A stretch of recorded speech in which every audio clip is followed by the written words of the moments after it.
जय, अलबेली सरकार की जय। माताओं की कमी होती है, बच्चों को सुलाने जाते हैं, खुद को नींद आ जाती है। यहाँ हम देख रहे थे कुछ माताएं ऐसे ही हो रही थी, फिर सखियां भी थी। वो पता चला तो झूला तो कन्हैया को झुला रहे थे, तो खुद भी बेचारी झूलने लगी है। सोचा खुद की सुट्टी चढ़े जा रहे हैं, गलत काम। प्यारे, खुशी का है समय, सबका है, और भगवान समय समय पर आए हैं इस धराधाम पर हम सब की भावनाओं को पूरा करने के लिए, और हम सब के जो हम सब ने अपने कर्मों से अपने कष्ट इकट्ठे कर बैठते हैं उनको दूर करने के लिए। और कभी कभी हमारे कष्ट इतने ज्यादा हो जाते हैं, क्योंकि हमारे को जब कष्ट मिलता है तो हम सोचते हैं कि पता नहीं सारी दुनिया के दुख को परमात्मा हमारी ही झोली में क्यों डाल देता है। लेकिन जब पता चलता है उसके अतीत का कि हमने कभी किसी के साथ क्या किया था, तब पता चलता है। कई लोगों को, छोटे छोटे जानवरों को दुख देने में बड़ा मजा आता है। मार्कंडे जी की कथा सुनी होगी आप सबने, बहुत पुरानी, भागवत में भी है। छोटे थे तो जब उनका बीच में जब कुछ समय के बाद जब शरीर छूटा ना, तो शरीर छूटने से पहले उनको सूली चाहिए, और उनके प्राण भी नहीं निकले और वो सूली पे चढ़े हुए थे। तो पहले तो सूली होती तो उस पर बैठा देते थे, तो पूरी की पूरी सूली शरीर के अंदर फंस जाती थी। बैठने वाला हिस्सा सूली पे होता था और पूरी की पूरी अंदर बहुत तड़प के प्राण निकलते थे। सीधा कट गया, आजकल तो हार्ट अटैक का चक्कर पड़ गया है, अजीब अजीब बीमारियां भी हुई। पहले फांसी बाद में हुई, पहले सूली चलती, तो उनको सूली चढ़ाया गया। 7 दिन तक वो सूली पर रहे, 7 दिन तक। ऊंचे महापुरुष, उनके जैसा बड़ा पर 7 दिन तक सूली पे चढ़ने के बाद भी उनके प्राण नहीं छूटे। किसी ने जाके राजा से कहा, गलत बंदा चढ़ा दिया सूली पे तुमने, तुम अपने लिए कष्ट इकट्ठा कर रहे हो, बड़ी मुसीबत में आ जाओगे। राजा ने अपनी भूल का पश्चाताप करते हुए कहा भी उनको उतारा जाए। पर क्या होता था, वो उतारेंगे कैसे? मान लीजिए जो है वो इतनी सूली जो चढ़ी है, इस पे मैं बैठी हूँ, तो इतना हिस्सा तो मेरे अंदर ही घुस गया, पता चला पेट तक पहुँच गया। सोच कर लीजिए, प्राण तो मेरे नहीं निकले, लेकिन ये इतना हिस्सा तो अंदर है, तुम इसको खींचोगे कैसे? बड़ा मुश्किल है। तो फिर क्या करते थे लोग, राजा लोग, तो उस राजा ने भी यही किया, बीच से सूली काटी और जो हिस्सा अंदर था उनके अंदर ही रहा। प्राण तो अपनी मर्जी से छोड़ेगी,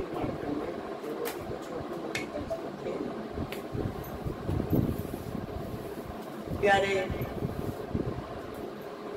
वो एक बार ऐसी उनको गुस्सा आया, मैंने तेरी सारी जिंदगी लगा दी मालिक तेरी गलती करते करते, और मेरा काम नहीं, कुछ नहीं, तो ये तूने किया तो किया क्या? अब ना मैं तो मर ही रहा हूँ, मैंने भी नहीं जाना, क्योंकि मुझे भी और कुछ प्राप्त करना तपस्या के द्वारा। पर ये मेरे अंदर क्या कर रखा है, कर भी नहीं पा रहे। पर ये बात जो इस दुख को जानते हैं वो अच्छी तरह पहचानते होंगे। अगर शरीर में कोई कष्ट हो तो ना तो ध्यान हो सकता है, ना सेवा हो पाती है, ना कुछ, क्योंकि रह के ध्यान। आजकल हम इस दुख से अच्छी तरह पीड़ित हैं, क्योंकि जब ध्यान पे बैठते हैं तो ध्यान सारा कमर की ओर जाता है। वो हमारी बात है, चलो इन्होंने कृपा करके विधियाँ बता रखी हैं, उस ढंग से थोड़ा बहुत कर लेते हैं सेट, अदरवाइज कमर की वजह से बहुत ज्यादा हालत खराब है। तो वो भी कह रहे हैं कि मैं ना तो जा पा रहा हूँ, आ पा रहा हूँ, ना शरीर, मतलब ये है तो है क्या? इस सवाल का उत्तर लेने के लिए सीधे धर्मराज के पास पहुंच के शरीर चले गए। हालांकि कोई से शेर नहीं आता, पर तुमको मैं रोक नहीं सकता। नहीं। चले जब गए तो धर्मराज सत्कार किया, सम्मान किया, आइए जी बैठिए जी। कहते ना मैं आऊंगा अंदर, ना मैं बैठूंगा, मुझे मेरे सवाल का जवाब दो तुम। मैंने पूरी जिंदगी में जो मुझे याद है, और अभी तो क्या पिछले भी कई जन्मों तक ऐसा कोई कर्म नहीं किया जिसके कारण ये इतनी सूली मेरे अंदर हुई पड़ी है, यहाँ तक वो मेरी सूली पहुंची हुई है। तो मैंने किसी को कुछ कहा नहीं, किसी का कुछ बिगाड़ा नहीं, किसी को कुछ किया नहीं। मेरे कौन से कर्म पर क्या परेशानी, मैंने किसी को क्या कर दिया?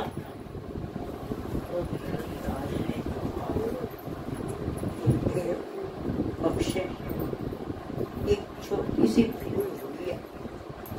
जब आपकी आयु, उस समय की बात है जिस समय तक एक छोटा बच्चा 5 वर्ष तक माफ किया जाता था कि ये अनजान है, इसका सारा कहा सुना, जो भी गलतियां उसको क्षमा किया जाएगा। उस वक्त धर्मराज ने कहा तुम्हारी उम्र 3 वर्ष की थी और तुमने एक पतंगे की दुम में कांटा घुसेड़ा। पतंगे की दुम में तुमने कांटा डाला था, वो बबूल वाला, उसके कारण तुमको कहते ये बात बताओ, मेरी उम्र कितनी थी? कहते 3 साल। तेरा दिमाग खराब है या मेरा खराब है? 5 साल तक तो सब माफ होता है और 3 साल की उम्र में तुम्हें मेरे को सजा देने का अधिकार दिया तो दिया किसने? मैं तुम्हें शाप देता हूँ, तो वापस आ जाओ धराधाम पे, तुम भुगतो अपने कर्मों को। और वही धर्मराज जी विदुर जी बने। उन्होंने उनके लिए न्याय गलत कर दिया और उन्होंने मतलब किस तरीके से हम सब के, जब इन बड़े बड़े लोगों को माफी नहीं है, हम लोग तो पता नहीं क्या करते। और फिर हम सोचते हैं हमने कुछ कहा तो नहीं, पता नहीं कब कब किसको क्या क्या कर बैठे। एक थे, उनकी आंखों में काला मोतिया था। पहली बार जब उन्हें दिखाया गया डॉक्टर को, तो वो कहते कि आप किसी कोयले की भट्टी में काम करते हो का? काला काला कैसे हो रहा था? मैं तो नौकरी करता हूँ, तो मेरा कलम का काम, मैं फैक्ट्री में क्या करूँगा? कहते नहीं, पर इस तरीके से जो आपके अंदर धुआं आंखों में ऐसा आया हुआ है कि शायद ये काला मोतिया आपको तभी हो। उन्होंने कहा उनको मतलब उस सज्जन को टेंशन सी हो गई कि कहाँ तो मेरा कलम चलाने का काम है और कहाँ ये मुझे कोयले की भट्टी में काम करवा रहा है। और ये सब हुआ तो हुआ के बाद अचानक ही हुआ, एकदम बैठे बैठे आंखें देखते देखते सब दिखना बंद हो गया। डॉक्टर ने भी काला मोतिया हो गया। ये नहीं कि थोड़ा टाइम लगा, एकाएक मतलब विद इन 5 मिनट तो बैठे बैठे काला मोतिया होता है। ऐसा हुआ उसके साथ है। और जो पीड़ित है वो समझते होंगे, जब आपके स्वामी जी को भी हो गया था। तो काले मोतिये में और सफेद मोतिये में एक फर्क ये है कि ऑपरेशन उसका भी होता है, ऑपरेशन उसका भी होता है। जो काला मोतिया है तो वो क्या बीच में आंखों को डेड करता जाएगा, जितने हिस्से में डेड होती गई उसको तो अब परमात्मा ठीक करे तो करे, वो खत्म हो गई तो हो गई। और सफेद का तो आवरण सा होता है कि दोबारा से डॉक्टर स्वामी जी कहते, डॉक्टर को भी कह रहा था कि सफेद मोतिये का जो ऑपरेशन करने के बाद लोगों ने मिठाई दी है, काले वाले मोतिये के ऑपरेशन के बाद किसी ने मिठाई नहीं दी, क्योंकि वो जितनी आँख खराब हो गई तो हो गई। कई बार ऐसे होता था, जैसे स्वामी जी सामने बैठे हुए हैं तो आप लोग अपने सामने देखिए, पर फिर भी आपको थोड़ा बहुत दाएं बाएं दिखाई देता होगा। सीधे देखने पे पता तो चलता है ना ऐसे दाएं बाएं कौन है। स्वामी जी का ये सिस्टम था कि जैसे स्वामी जी ऐसे सामने बैठे हैं, सुमन को देख रहे हैं, तो बस सुमन को ही इधर माला बैठी है खड़ी रहे, पता नहीं खत्म है काम हमारा, खत्म है तो बैठी रहे, या तो कुछ सामने आके बोल और या फिर आवाज दे, नहीं तो ऐसे तुम खड़ी तो सारा दिन खड़े हो। तो हम लोग कुछ कहना होता था तो या तुम सामने होते थे, नहीं तो आवाज दे के कहते थे स्वामी जी या कुछ भी। क्योंकि इतना हिस्सा अगर खराब हो गया तो हो गया। उनके साथ भी ऐसा ही हुआ। तो बाद में पता चला, वो भी उनको खोज करनी पड़ गई। चले गए एक संत के पास, और संत जब वहां पर पहुंचे तो खोजबीन करने पे उन्होंने कहा कि आज से कुछ 100 वर्ष पहले की बात है, कम से कम भी नहीं 3-4 जन्म पहले एक आपके पास बंदी थी, सेविका थी, और आपने उस सेविका के साथ ऐसा जुल्म किया था कि जैसे आप उसको आंखों में रात को काम कराना, दीपक न जलाने देना, पहले दीपक ही चलते थे, दीपक न जलाने देना, और फिर जब वो नहीं काम कर पाती थी तो आपने एक बार उसकी आंखों में तेजाब डाला।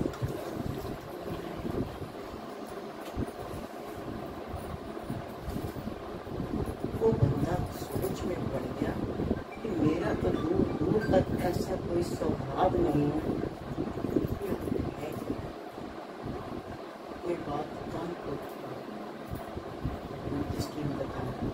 तो उसको आज तक नहीं बात ये समझ में आई कि मैंने दूर दूर तक समझ में नहीं आता मुझे। पर हमें कई बार जो पिछले जन्मों की बात है ना, भीष्म पितामह से भी कहा गया, उसने तो पकड़ लिया इसी को। बोले मेरे अपने 100 जन्मों की याद है, हमें तो इसी जन्म में नहीं पता बचपन में क्या कर बैठे हैं। लेकिन भीष्म पितामह कह रहे हैं मुझे अपने 100 जन्मों की याद है, तो मैंने 100 जन्मों तक ऐसा कोई कर्म नहीं किया। फिर ऐसा कौन सा कर्म है जिसके फलस्वरूप इच्छा मृत्यु का वरदान होते हुए भी बाणों की शैया पर पड़ा, क्या बाण चुभ ना रहे मुझे, क्या इनका कष्ट ना हो रहा? तो ऐसा कौन सा मेरा कर्म है जिसके कारण ये मैं कर्म फल भोग रहा हूँ? हंसते हुए उन्होंने कहा पितामह आपको तो 100 की ही याद है ना, मुझे आपने और भी पीछों की जाए, बस पीछे 2 जन्म और चले गए। 102वें जन्म में आप एक राजकुमार थे और शिकार करने जा रहे थे। रास्ते में जब आप एक जंगल में पहुंचे तो वहां पे आपने देखा जंगल में आग लगी, एक सर्प वहीं पर पड़ा था और वो धीरे धीरे अग्नि उसके पास आ रही थी। आपने जैसे देखा दूर से तो आप दौड़ के वहां पे गए और ऐसे उसको अपने तरफ से बाण निकाला और ऐसे उठाया और उठा के पीछे डाल दिया। आपने उसको मौत से बचाया। उसके परिणाम स्वरूप, क्योंकि सर्प ऐसा जानवर, सर्प और कौवा जब तक इन्हें मारो ना ये मरते नहीं, और कुछ समय बाद ही अच्छा नहीं। और आपने ऐसे उठा के जब उसको पीछे को फेंका, इसके फलस्वरूप तो आपके पास इच्छा मृत्यु का होता है। पर पितामह गलती एक हो गई, आपने ऐसे जो फेंका तो पीछे मुड़ के ना देखा, वो एक बबूल के पेड़ पे लटक गया। जिस प्रकार वो बबूल के कांटे, गांव में रहने वाले समझ सकते हैं बबूल के कांटे कितने वैसे होते हैं, नुकीले और चुभ जाए तो कहते वो उस सांप के पूरे उसमें चुभे हुए थे, जितना हिस्सा पेड़ पे था, और वो उसको चुभ के वो तड़फ के उसने प्राण दिए थे और उसको तो कांटे चुभे थे। पितामह यहाँ ना वो परमात्मा चक्रवृद्धि ब्याज सहित देता तरफ फल।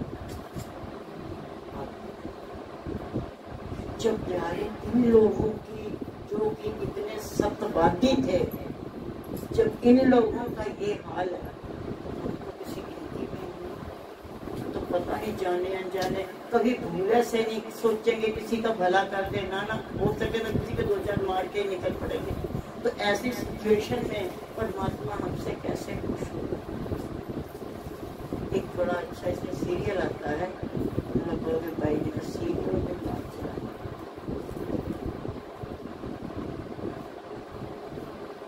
मेरा नाम सबके कान खड़े हो गए, चेहरे पे मुस्कान आ गई। देखो चेहरे में सीरियल की बात आएगी। सीरियल आता है, इसमें तुम्हारा कलर स्वर्ण घर, ये क्या ये देखिए, इसमें से तुम लोगों ने कुछ सीखा? सीरियल तो देख लिया। इसको भी लोग ना नाटकों को भी बड़े अपने अपने ढंग से देखते हैं। एक बार हम कहीं थे, वहां पे देखा हमने, तो लोग देख रहे थे, देखना भाई जी ने पर्दे के सोने ला रखे वो पर्दे देख रहे। अब हम तो क्या, हम तो घूमते रहते और आगे निकल गए। चंडीगढ़ में थे किसी के घर में, तो वहां पे जब पहुंचे तो वो उसको ये कहती ये औरत तो महादुष्ट है। ना ना ना, इसको रोल ऐसा दिया गया बेचारी को, ये दुष्ट ना, इसको पार्ट ऐसा दे दिया गया।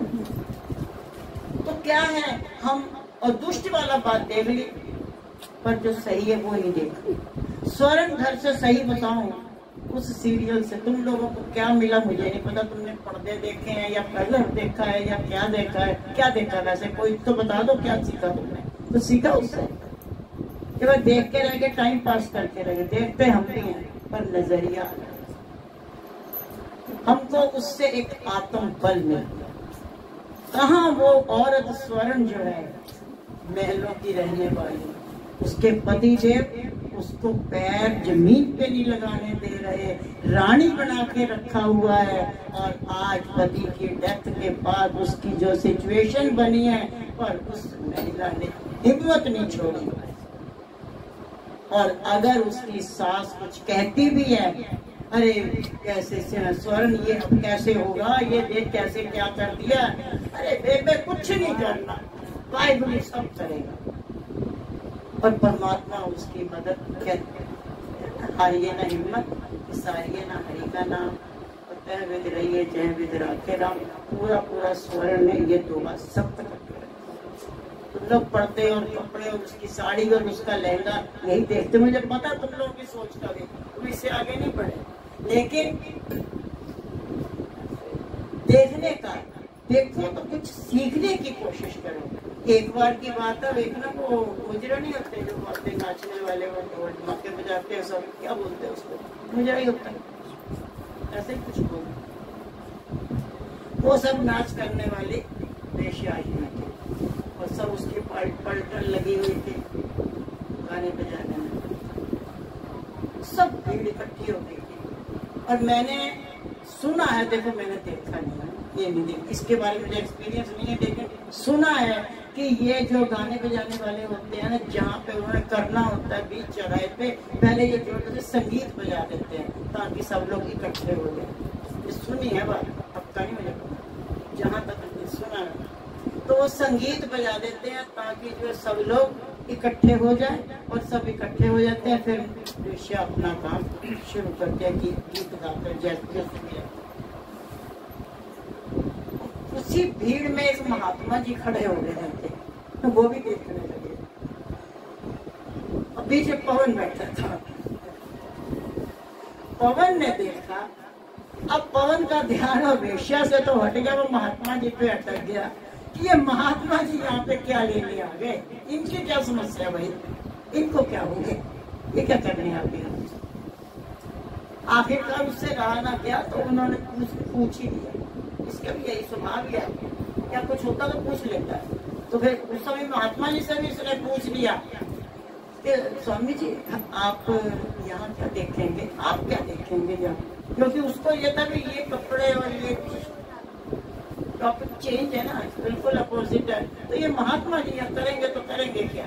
तो वो जो है बड़े आराम से गया, प्रणाम किया बकायदा अगले ने, और प्रणाम, क्योंकि संस्कारी है, गुरु घर से जुड़ा हुआ, तो बड़े प्यार से पूछता है, महात्मा जी आप यहाँ पे क्या देखेंगे। तो महात्मा जी भी समझ गए ये भोला बच्चा आया तो है मेरे पास, तो बोले बेटा तू क्या देखेगा, तो तूने क्या देखा है। कहते मैं देखूंगा वो गाने गाएगी, नाचेगी, संगीत बजेगा, तो हम उधर देखेंगे। महात्मा जी बोले मैं बाद में, फिर मैंने क्या देखा, तू भी देख, शुरू हो गया है काम, इसके बाद बाकी की बात करेंगे, अभी तक यहीं पे विराम देते हैं। पवन को तो चैन नहीं, उसका तो नाच गाना चल रहा था, सबकी नजरें वेश्या पे थी और पवन की नजरें महात्मा जी पे थी कि ये क्या देख क्या रहे हैं, वो कर रही है ये सब कुछ, तो कर क्या रही है, देख क्या रहे हैं। जब उसका खेल तमाशा खत्म हुआ, वो अपना लेला के गई, फिर आ गया वो बोला महात्मा जी अब तो बता दीजिए आपने क्या देखा। उन्होंने कहा बेटा फिर मैं तुमसे वही बात पूछूंगा, तो तुमने क्या देखा। कहता महात्मा जी सच बताऊं तो मैंने कुछ भी ना देखा, मैं तो आपको ही देखा। अब मैं कुछ ना देखा, हाँ तो मैंने आपको ही देखा। अब आप ये बताइए कि आपने क्या देखा।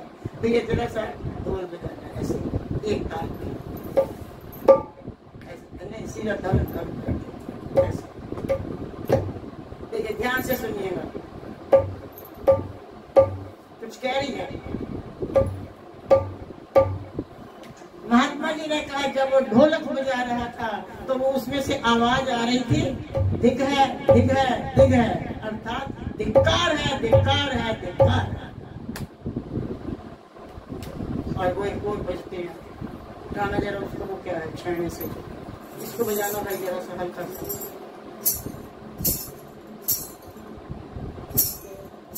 चिंको चिंको चिंको किनको किनको किनको किनको, वो ढोलक कह रही है धिक्कार है धिक्कार है धिक्कार है, और ये कह रहे हैं किनको किनको किनको। तो कहते हैं वेश्या हाथ उठा उठा के नाच नाच के कह रही है इनको इनको इनको, जो इस अनमोल समय को छोड़ करके अपने मानुष जन्म को बर्बाद करके या मेरा तमाशा देखने आ गए, इनको लाख लाख देखा। तो महात्मा जी ने भी था, पर यहाँ तक और कोई नहीं पहुंचा। तो देखो पर हर चीज कुछ ना कुछ सिखाती है। ऐसे ही कन्हैया जी भी हमारे संसार में जब आए हैं, इन्होंने समय समय पे हमको बहुत कुछ सिखाया और सिखा करके वो हमारे लिए चरण चिन्ह छोड़ करके गए हैं, ताकि हम भी उसके ऊपर चल के अपने जीवन को सुरखुर बना सकें और उस जीवन को सरल और आसान बना सकें। क्योंकि जिंदगी हम सब की एक स्ट्रगल है, स्ट्रगल है। पर लेकिन अगर हमारा प्यार सच्चा होगा और हमारा एक विश्वास पक्का होगा, तो आसमान के तारों को टूटकर नीचे आने में कोई भी देर नहीं लगेगी। उसके लिए माता शबरी को दर्शन तो हुए, कितने हजार वर्ष तक उसने इंतजार किया, 11,000 वर्ष। तुम्हारे पास तो 11 दिन का भी समय को नहीं, 11,000। एक बुजुर्ग थे, पति पत्नी, तो हाथ चल रहा था तो वो मंदिर जाना था और मंदिर की सीढ़ियां भी चढ़नी थी। अब बाकी की जो भीड़ पीछे आ रही थी तो बड़ी धक्का दे रही थी उनको कि आगे ये बुजुर्ग लोग जो है बड़ा गड़बड़ चौक करे दे रहे हैं, इनके चक्कर में हम आगे भी नहीं बढ़ रहे हैं। तो थोड़ा बार बार पर वो बेचारे कोशिश पूरी कर रहे थे, सीढ़ी भी चढ़ेंगे, ऊपर जाएंगे, भगवान के दर्शन करेंगे, ऊपर जाएंगे दर्शन करेंगे। और पैदल पैदल चले थे, गरीब बुजुर्ग लोग थे, पैरों पे वो चलते चलते कटकटा गए, जख्म भी हो गए, कंकड़ भी चुभे हुए, तो हालत खराब हुई पड़ी थी बेचारों की। और बाद में जो उन्होंने हिम्मत नहीं छोड़ी, लास्ट में क्या हुआ कि कुछ लोगों ने, जो मंचरी लोगों ने उनको धक्का दे दिया। और धक्का, वो कुछ खा नहीं रहे थे, कहते मैं दर्शन, कोई त्योहार था कि कोई दर्शन करके ही हम वहां से आगे पानी पिएंगे। लेकिन अब वो जो है बेचारे लगे तो हुए, पर मामला कुछ सेट नहीं हो पाया। उस पे जो है उन्होंने क्या किया, जब धक्का देके गिराया तो वो वहां पर बैठे, तभी देखा और रो रहे हैं, हे भगवान के हमको दर्शन ना दोगे, हे प्रभु दर्शन ना दोगे। और उसी अवस्था में वो रोए चले जा रहे हैं कि रोए चले जा रहे हैं। तभी देखा एक छोटा सा बालक उनके पास आया और आकर के बोला, बाबा माता ये क्या पैरों में कर रखा है, आप यहाँ बैठो, मैं ना मेरे पास पट्टियां हैं, लो मैं आपके ना पट्टी बांध देता हूँ, दवाई लगा के ऐसे पट्टी बांध देता हूँ। उन्होंने पैरों में पट्टी बांध दी और उनके हाथ में कुछ खाने को भी था, बच्चे के खाता ही आया था, तो दिखा रहा था कि मैं भी खा रहा हूँ, तुम भी खा ले। तो कहने लगा आप खा लो, कहते ना हम ना खाएंगे, तू है कौन, पहले ये बता तू है कौन, और हम जब तक दर्शन नहीं करना हम तब तक खाएंगे नहीं। बोले प्रभु मेरे, आप ये बताओ कि आप कुछ खा लो, आपके अंदर हिम्मत आएगी, ताकत आ जाएगी। थोड़ा वैसे तो बुजुर्ग की हालत में तो चला नहीं जा रहा, लेकिन कम से कम कुछ खाया हुआ होगा तो चल तो लोगे, तो आप हिम्मत आएगी, आप खा लो, फिर जाओ जाओ दर्शन करो, किसने रोका। और मैं तो अपना ये खा ही रहा हूँ, ले लो थोड़ा सा खा लो और पानी पी लो। पर वो बुजुर्ग लोग ऐसे पढ़ के बैठ गए, कहते हम जब तक दर्शन नहीं करेंगे हम नहीं कुछ खाएंगे। और तुम है कौन जो हमें इतना फोर्स कर रहा है ये खाने के लिए, और पट्टियां बांधी, आगे तो डॉक्टर है, हकीम है, वैद है कौन तुम। बहुत ज्यादा जो बच्चे के पीछे पड़ गए, तो तभी एकदम से बाल रूप में एकदम से इन्होंने अपना बड़ा रूप प्रकट किया, मोर मुकुट लगाया, हाथ में मुरलिया पकड़ी और प्रसाद जो चने वने से चबा रहे थे उसकी जगह मक्खन लेके आ गए। बोले बाबा मक्खन खा लो।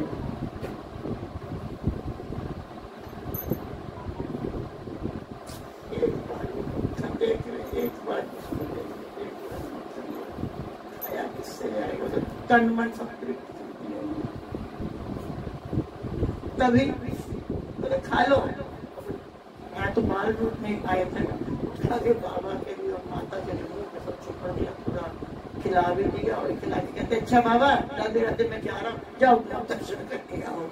गायब हो गए। इतने में मेरे भीड़ खत्म, मतलब वो दर्शन करके वो समय पूरा हो चुका था, मंदिर बंद होने वाला था, तो भीड़ वापस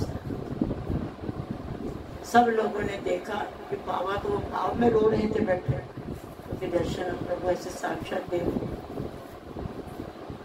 तो सब लोग ना उसको बाबा को कैसे कहते हैं, देखो देखो इसकी भी क्या किस्मत। हम सब ने तो दर्शन भी कर लिए, ये बेचारे चल नहीं पा रहे थे, दर्शन भी ये बेचारे दर्शन भी नहीं कर सके। बाबा ने कहा बेचारा मैं नहीं, बेचारे तुम हो, तो तुम दर्शन कर भी आए हो ना भीड़ भाड़ में, और मेरे जैसे दर्शन तुमने नहीं किए। पर एक ये आनंद ऐसा होता है जो शब्दों में बयान नहीं। तो प्यारे हमको विश्वास, धैर्य, आराम से कोई ये कहे ना कि हम भक्ति कर रहे हैं, भक्ति की पहली सीढ़ी शुरू होती है विश्वास से और श्रद्धा से। जब वहाँ ये दोनों चीजें हैं तो समझो तुम्हारा पहला स्टेप रखा गया। और अगर ये नहीं है, एक लड़की की शादी होती है और अगर उसको जो है अपने पति पे प्यार नहीं, श्रद्धा नहीं है, तो घर क्या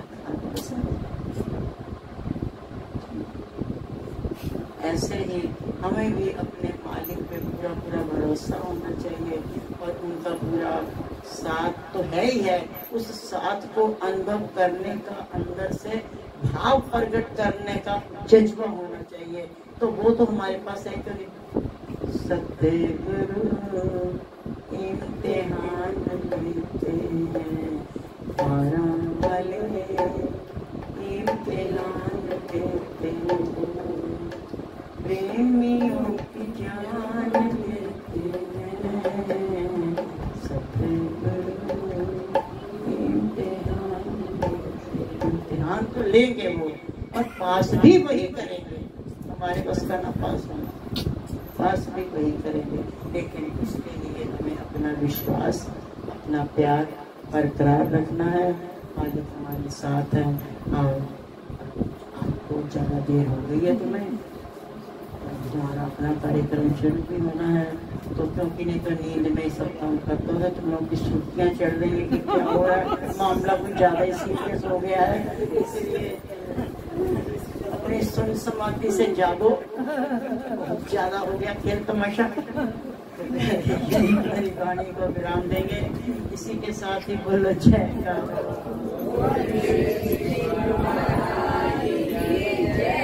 बोल सच्चे